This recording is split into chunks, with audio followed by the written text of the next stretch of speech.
जय हिंद, वंदे मातरम। साथियों, प्राचीन भारत के इतिहास से संबंधित आज की इस वीडियो में 105 अति महत्वपूर्ण प्रश्नों को कवर करने वाले हैं जो सभी प्रतियोगी परीक्षाओं में 100% पूछे जाते हैं। तो आज का ये सेशन आप लोगों के लिए काफ़ी ज़्यादा इम्पोर्टेंट रहेगा, इसलिए आप सभी पूरा सेशन को ध्यानपूर्वक देखें। तो चलिए दोस्तों, फर्स्ट क्वेश्चन आपके सामने है, उज्जैन का प्राचीन नाम क्या था। काफ़ी ज़्यादा इम्पोर्टेंट प्रश्न है, याद कर लीजिए। तो अवंतिका जो है ये उज्जैन का प्राचीन नाम था। दूसरा प्रश्न है, हर्यक वंश के किस शासक को कुनिक कहा जाता था। तो सही जवाब है अजातशत्रु को। अब देखिए बात करते हैं अजातशत्रु कौन थे। तो हर्यक वंश के संस्थापक बिंबिसार के पुत्र थे और इन्होंने अपने पिता बिंबिसार की हत्या की थी अजातशत्रु ने। तीसरा प्रश्न है, किस शासक ने गंगा एवं सोन नदियों के संगम पर पाटलिपुत्र नामक नगर की स्थापना की थी। तो याद रखिएगा उदयन ने। नंद वंश का संस्थापक कौन था। तो सही जवाब है महापद्मनंद नंद वंश का संस्थापक था। और नंद वंश का आखिरी शासक कौन था। तो याद रखिएगा घनानंद। आगे देखिए, मगध की प्रथम राजधानी कहाँ पर थी। इस प्रश्न पर आप सभी स्टार मार्क कर लीजिए, ये प्रश्न बार बार परीक्षाओं में पूछे जाते हैं। तो मगध की प्रथम राजधानी गिरिव्रज या फिर राजगृह थी। किस शासक द्वारा सर्वप्रथम पाटलिपुत्र को राजधानी बनाया गया। तो सही जवाब है उदयन द्वारा। आगे देखिए, मगध का कौन सा राजा सिकंदर महान के समकालीन था। तो याद रखिएगा नंद वंश का जो आखिरी शासक था घनानंद, ये राजा सिकंदर महान के समकालीन थे। नंद वंश का अंतिम सम्राट कौन था। तो अभी हमने आपको बताया नंद वंश की स्थापना की थी महापद्मनंद ने और नंद वंश का आखिरी शासक था घनानंद।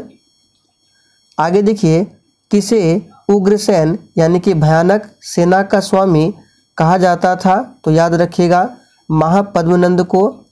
किस शासक ने अवंती को जीतकर मगध का हिस्सा बना दिया। तो याद रखिएगा शिशुनाग ने। आगे देखिए, कल्पसूत्र की रचना किसने किया था। तो सही जवाब है भद्रबाहु ने कल्पसूत्र की रचना किया था। और दोस्तों, हम लोग बिल्कुल शुरुआत से प्रश्नों को कवर करेंगे, इसलिए पूरा सेशन को ध्यानपूर्वक देखें।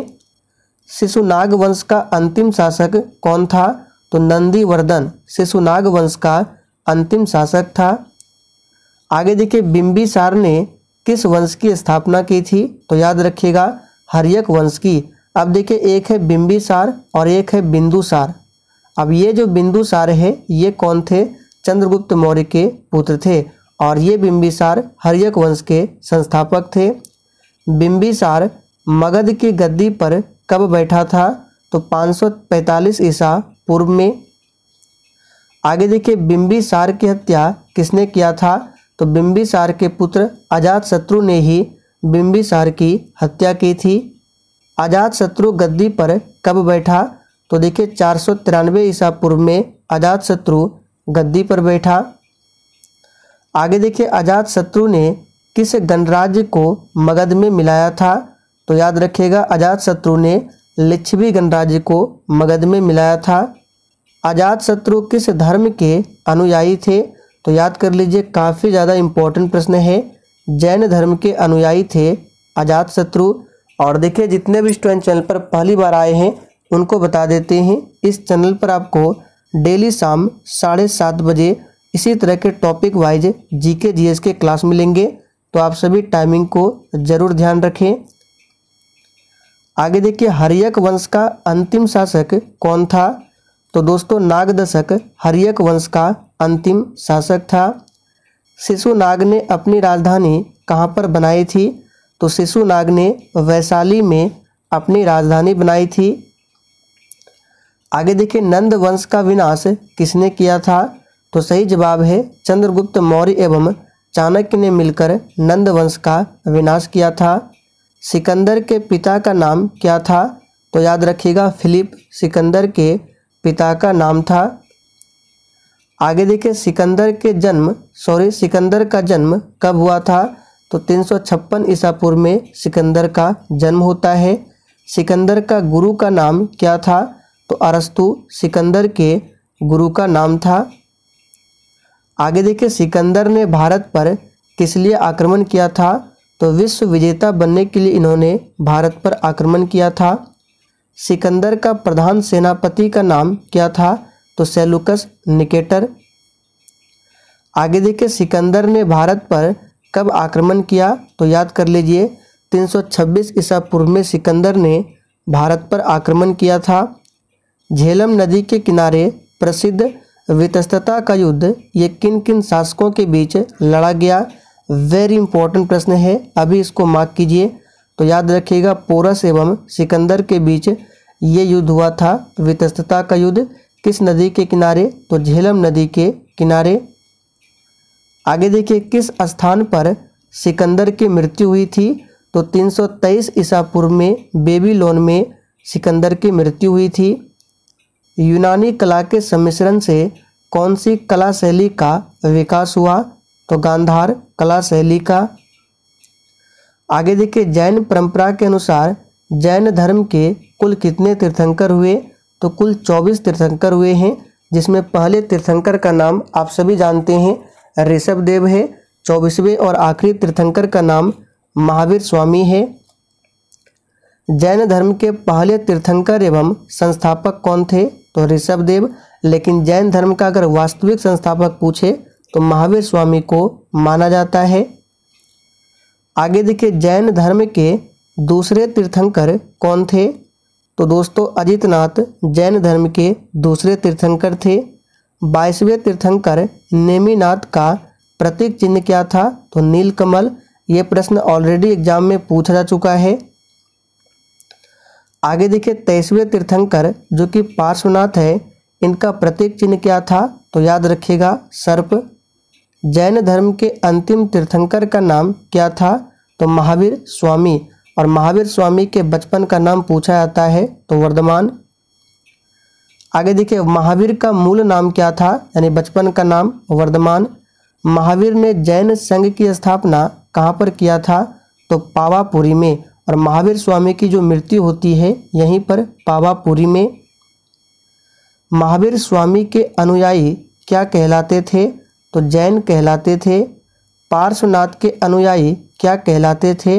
तो निग्रंथ। याद रखिएगा, महावीर स्वामी के अनुयायी जैन और पार्श्वनाथ जो कि 23वें तीर्थंकर है, इनके अनुयायी निग्रंथ कहलाते थे।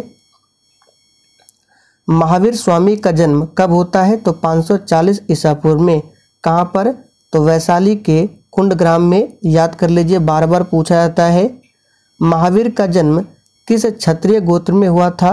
तो ज्ञात्रिक यानी जांत्रिक में हुआ था, ज्ञात्रिक बोलते हैं। महावीर स्वामी के पिता का नाम क्या था? तो सिद्धार्थ महावीर स्वामी के पिता का नाम था। और आपको याद होगा, गौतम बुद्ध के बचपन का नाम भी सिद्धार्थ ही था। महावीर स्वामी के माता का नाम क्या था? तो याद रखिएगा, त्रिशला। भगवान महावीर का प्रथम शिष्य कौन था? तो ये प्रश्न भी इम्पोर्टेंट है, याद रखिएगा, जमाली भगवान महावीर के प्रथम शिष्य थे। जैन भिक्षुओं को नग्न रहने की शिक्षा किसने दिया था? तो महावीर स्वामी ने। जैन धर्म में पूर्ण ज्ञान को क्या कहा गया है? तो जैन धर्म में पूर्ण ज्ञान को कैवल्य ज्ञान कहा गया है। जैन धर्म का सबसे महत्वपूर्ण सिद्धांत क्या था? तो जैन धर्म का सबसे महत्वपूर्ण सिद्धांत अहिंसा। याद रखिएगा। जैन धर्म का त्रिरत्न कौन कौन से हैं? तो जैन धर्म में 3 रत्न हैं, यानी त्रिरत्न है। सम्यक श्रद्धा, सम्यक ज्ञान एवं सम्यक आचरण। ये जैन धर्म के त्रिरत्न हैं। महावीर स्वामी की मृत्यु किस ईसा पूर्व में हुई थी? तो 468 ईसा पूर्व में। कहाँ पर? तो पावापुरी में। भारत में जैन धर्म का कौन सा संप्रदाय फैला था? तो दिगंबर संप्रदाय। जैन धर्म का सबसे बड़ा केंद्र कहाँ पर था? तो चंपा नगरी में। आगे देखिए, महावीर स्वामी ने अपना प्रथम उपदेश कहाँ पर दिया था? तो राजगीर में महावीर स्वामी ने अपना प्रथम उपदेश दिया था। ध्यान दीजिए, यहाँ पे गौतम बुद्ध नहीं पूछा जा रहा है। श्रवण बेल गोला में गोमतेश्वर की मूर्ति किसने बनवाया था? तो चामुंड राय ने। महावीर स्वामी ने किस भाषा को प्रचार का माध्यम बनाया था? तो प्राकृत भाषा को। जैन धर्म कौन कौन सा संप्रदाय में बटा था? तो श्वेतांबर एवं दिगंबर 2 संप्रदायों में बटा था जैन धर्म। आगे देखिए, किस स्थान पर महावीर स्वामी का महानिर्वाण यानी मृत्यु हुआ था? तो पावापुरी में। महावीर की मृत्यु के बाद जैन संघ का अध्यक्ष कौन बना था? तो याद कर लीजिए, सुधर्मन बना था। आगे देखिए, जैन धर्म की द्वितीय संगति कहाँ पर आयोजित की गई थी? तो वल्लभी, जो कि गुजरात में है, यहाँ पर जैन धर्म की द्वितीय संगति। ध्यान दीजिए, यहाँ पे बौद्ध धर्म नहीं है, इसलिए आपको कन्फ्यूज नहीं होना है। प्रथम जैन महासभा का आयोजन कहाँ पर हुआ था? तो याद रखिएगा, पाटलिपुत्र में। और दोस्तों, अगर आपको सेशन थोड़ा भी पसंद आ रहा है तो आप सभी सेशन को दिल से एक बार ज़रूर लाइक कर दें और सेशन को अपने सभी दोस्तों के साथ अधिक से अधिक जरूर शेयर करें। जैन साहित्य का संकलन किस भाषा व लिपि में है? तो प्राकृत व अर्ध मगधी में। जियो और जीने दो, ये किसने कहा था? तो महावीर स्वामी ने। जैन धर्म श्वेतांबर एवं दिगंबर संप्रदायों में कब विभाजित हुआ था? काफ़ी ज़्यादा इम्पोर्टेंट प्रश्न है। तो चंद्रगुप्त मौर्य के समय में। जैन समुदाय में प्रथम विभाजन के श्वेतांबर संप्रदाय के संस्थापक कौन थे? देखिए, जैन समुदाय में 2 संप्रदाय हुए, श्वेतांबर और दिगंबर, जिसमें से श्वेतांबर संप्रदाय के संस्थापक पूछा जाता है, तो याद रखिएगा स्थूल भद्र। आगे देखिए, जैन धर्म में मूर्ति पूजा का प्रथम साक्ष्य कहाँ से मिलता है? तो ये मथुरा अभिलेख से। जैन साहित्य को क्या कहा जाता है? तो जैन साहित्य को आगम कहा जाता है। जैन ग्रंथ यानी कि कल्पसूत्र के रचयिता कौन है? तो याद रखिएगा, भद्रबाहु। किस जैन रचना में 16 महाजनपदों का उल्लेख मिलता है? तो भगवती सूत्र में 16 महाजनपदों का उल्लेख मिलता है। बौद्ध धर्म की स्थापना किसने किया था?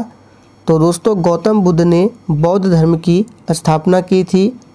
गौतम बुद्ध का जन्म कहाँ पर हुआ था? तो कपिलवस्तु के पास लुम्बिनी में गौतम बुद्ध का जन्म होता है। गौतम बुद्ध का जन्म कब हुआ था? तो 563 ईसा पूर्व में। गौतम बुद्ध का माता का नाम क्या था? तो महामाया देवी। जबकि महावीर स्वामी के माता का नाम क्या था? तो अभी हमने आपको बताया, त्रिशला। गौतम के पिता का नाम क्या था? तो याद रखिएगा, गौतम बुद्ध के पिता का नाम क्या था? तो शुद्धोधन। बुद्ध का महापरिनिर्वाण यानी कि मृत्यु कहाँ पर हुआ था? तो कुशीनगर में। बुद्ध के गृह त्याग की घटना को क्या कहा गया है? तो महाविनिष्क्रमण। बुद्ध के गृह त्याग की घटना को कहा गया है। बुद्ध को ज्ञान कहाँ प्राप्त हुआ था? तो बोध गया में पीपल वृक्ष के नीचे। बुद्ध ने अपना प्रथम उपदेश कहाँ पर दिया था? तो सारनाथ में। और सबसे अधिक उपदेश श्रावस्ती में। बुद्ध के प्रथम उपदेश को किस नाम से जाना जाता है? तो धर्म चक्र प्रवर्तन के नाम से। बौद्ध धर्म का त्रिरत्न किसे कहा जाता है? तो बुद्ध, संघ और धम्म, ये बौद्ध धर्म के त्रिरत्न है। और हमने आपको थोड़ी देर पहले जैन धर्म के भी त्रिरत्न बताए थे। बुद्ध के अनुसार कौन सा मार्ग सर्वोत्तम है? तो मध्यम मार्ग। बौद्ध भिक्षुओं के निवास स्थान को क्या कहा जाता है? तो बौद्ध विहार। बौद्धों के पूजा स्थल को क्या कहा गया है? वेरी इंपॉर्टेंट है, याद कर लीजिए, बौद्धों के पूजा स्थल को चैत्य कहा गया है। बौद्ध धर्म किन किन पंथों में विभक्त था? तो हीनयान और महायान। और जैन धर्म जो है श्वेतांबर और दिगंबर। बुद्ध का पालन पोषण किसने किया था? तो उनकी मौसी प्रजापति गौतमी ने। अलार कलाम किस संप्रदाय के अनुयायी थे? तो याद रखिएगा, सांख्य। बुद्ध ने सर्वाधिक उपदेश कहाँ पर दिए? तो श्रावस्ती में। बौद्ध धर्म का प्रचार किस भाषा में किया गया? तो दोस्तों, पाली भाषा में। बौद्ध धर्म का सर्वाधिक प्रचार किस राज्य में हुआ था? तो कौशल राज्य में। बौद्धों का बौद्ध ग्रंथ पिटकों की रचना किस भाषा में की गई थी? तो पाली में। त्रिपिटक किसका धर्म ग्रंथ है? तो ये बौद्ध का है। बुद्ध ने किस स्थान पर महापरिनिर्वाण यानी मृत्यु प्राप्त किया था? तो कुशीनारा या कुशीनगर। बौद्ध शिक्षा का केंद्र कहाँ पर था? विक्रमशिला। किस शासक ने बौद्धों के लिए विख्यात विक्रमशिला विश्वविद्यालय की स्थापना की थी? तो धर्मपाल ने। किसके द्वारा तृतीय बौद्ध संगति को संरक्षण प्रदान किया गया था? तो अशोक के द्वारा। भारत में सबसे प्राचीन विहार कौन सा है? तो नालंदा है। सांची क्यों विख्यात है? तो सबसे बड़ा बौद्ध स्तूप के लिए विख्यात है। बौद्ध धर्म ग्रहण करने वाली पहली महिला कौन थी? तो महाप्रजापति गौतमी। बोध गया कहाँ पर स्थित है? तो बिहार में स्थित है। जातक किसका ग्रंथ है? तो जातक जो है ये बौद्ध का ग्रंथ है। सारनाथ में बुद्ध का प्रथम प्रवचन क्या कहलाता है? तो धर्मचक्र प्रवर्तन। बुद्ध के गृह त्याग का प्रतीक क्या है? तो घोड़ा, याद कर लीजिए, इंपॉर्टेंट है। किसे एशिया की रोशनी यानी कि द लाइट ऑफ एशिया कहा जाता है? तो गौतम बुद्ध को। तृतीय बौद्ध संगति कहाँ आयोजित हुई थी? तो पाटलिपुत्र में अशोक के समय में। प्रथम बौद्ध संगति किस नगर में आयोजित की गई थी? तो राजगृह में। आगे देखिए, बुद्ध की मृत्यु के बाद प्रथम बौद्ध संगति की अध्यक्षता किसने किया था? तो महाकश्यप ने। महात्मा बुद्ध किस क्षत्रिय कुल के थे? तो शाक्य, याद रखिएगा। बुद्ध चरित्र जिसे बौद्धों का रामायण कहा जाता है, इसके रचनाकार कौन है? तो अश्वघोष है। अब ये प्रश्न आप लोगों के लिए है, दिल्ली सल्तनत का अंतिम वंश कौन था? इसका आंसर आप सभी को नीचे कमेंट करके बताना है। देखते हैं कितने बच्चे आंसर बताते हैं। तो चलिए दोस्तों, आज के लिए इतना ही। तब तक के लिए जय हिंद।